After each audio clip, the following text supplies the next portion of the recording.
Hi, I'm Sarah Wilder, and this is part 23F of Surviving the Man I Married. I hope I got that letter right. I've lost track. Thank you for being here. You've endured much, and we're almost to the end, I promise you. All right, we're at the hospital. Crazy Jim is at my bedside.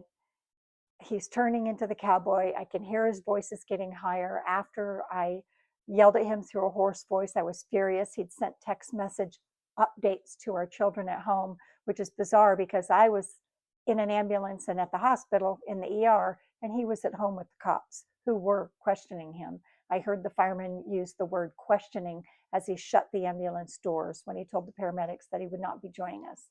So I was happy about that, but I was unhappy he showed up at all. So he gets through all this conversation, one sided, blustered, sweating, kind of mumbling, but it was like he was trying to remember what he wanted to say, all very rehearsed. And then he finally asked me how I am. And as I begin to respond, he interrupts me again. And this time it's in his creepy, high pitched voice. And he's complaining about what a huge mess I'd made and how filthy and disgusting it was and how bad it smelled. He went on and on about how bad it smelled. He said the dogs were good though, the dogs were great, but it took me a long time to clean that up. That's why I'm sweaty and that's why I'm late. And I just looked at him and I was just absolutely stunned. And I was like, well, what did the police say? What did they want? What did they want to know? And he absolutely ignored the question. Instead, he diverted it back to all that he had done, how he tried to help me, and always aiming it back to him. Because in this moment, he's the victim in his brain. I'm the one in the hospital bed, I'm in the ER, he's the victim. So Jim would not answer the question that I asked. What did the cops say? What did they want to know? What did you tell them? Are they going to come see me? Will they question me? Because you were pretty late. They must have been at the house for a while, I said to Jim. And he ignored me. And I said, you know what? And I'm getting my voice back a little by little. And I screeched to him, I know what you did, you son of a bitch. You were letting me die. You were absolutely letting me die on that floor.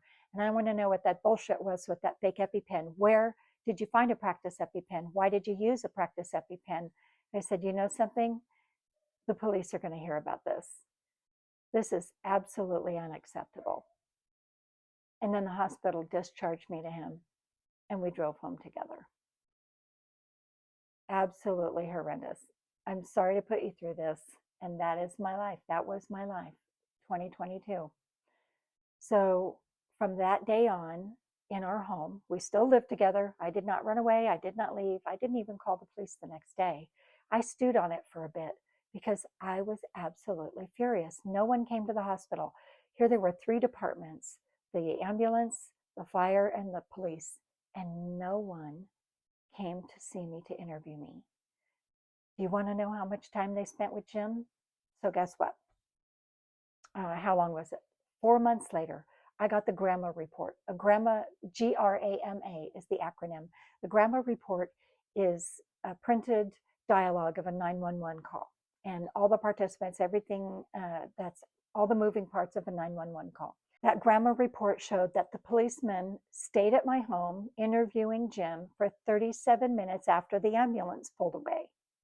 The fire truck left 41 minutes after the ambulance pulled away. All that time. Now, wouldn't you think they would have enough suspicion to come 3/4 of a mile to see me? And by the way, the fire truck and the police, all of them had to drive right past the hospital to go back to the station if they happened to be heading that way. I was on their way. Nobody came. Absolutely infuriating. And I did not report this to the police until second week of October. So it was a few months later, June, 4 months, a little bit less than 4 months later, I reported it. But from that moment on, from that time period on, it was like a before and after. So before the poisoning, I slept normally. I slept great. After the poisoning, I stopped sleeping when Jim was in the house. It was tricky on the weekends. It was tricky on when he was not at work. He worked at Walmart. He worked full time. So Jim left for work every day at 4:15 in the morning. So I would hear his truck start and warm up and hear his truck pull away. He's nothing if not punctual. He's never late to work. He rarely calls in sick. He's a hard worker and he's punctual. These things we know. So I literally set my timer, my alarm clock by him. He'd pull away at 4:15. I would go to sleep. Now I would lock all the doors, and I had the 2 dogs who would alert me before he'd come upstairs because all the bedrooms were upstairs. 3 bedrooms, 2 bathrooms on the top level. So I'd sleep until he'd come home at 1:15. I'd set my alarm for about 12:45 and in the afternoon, and that's when I'd sleep while he was at work. On the weekends, I would just sleep and have various weapons under my pillow. I always did anyway. So I had a flashlight and I had a knife I left under my pillow, an open knife. It was under the pillow next to me because I slept on my side. I know it sounds pitiful. It sounds pitiful. Why am I doing that? Why don't I just leave? I have somewhere else to go. You know why? Here's why. Here's why I started staying in the house and altering my sleep schedule, which was strategy. Lots of strategy. The knife was strategy. Everything was strategy to get me through one more thing, and that was my infusion. I needed my plasma infusion. It was going to be on July 6th. So I had to last from June 20th to July 6th. By the way, the day after the poisoning was my daughter Becca's birthday. What a birthday for her. Not happy. The day before, June 19th, Father's Day 2022, was also my dead dad's birthday. And weenie dog Rosie. It was Rosie's birthday. So at least I started that worst day of my life off by singing happy birthday to Rosie. Not shit for Jim for Father's Day. The kids didn't call him either. That's the way it goes. All right, I'm going to stop here. I'll see you back for the next part. I'm going to take a guess, 23G. I'll see you here in a couple of minutes. Thank you for being here. Thank you so much.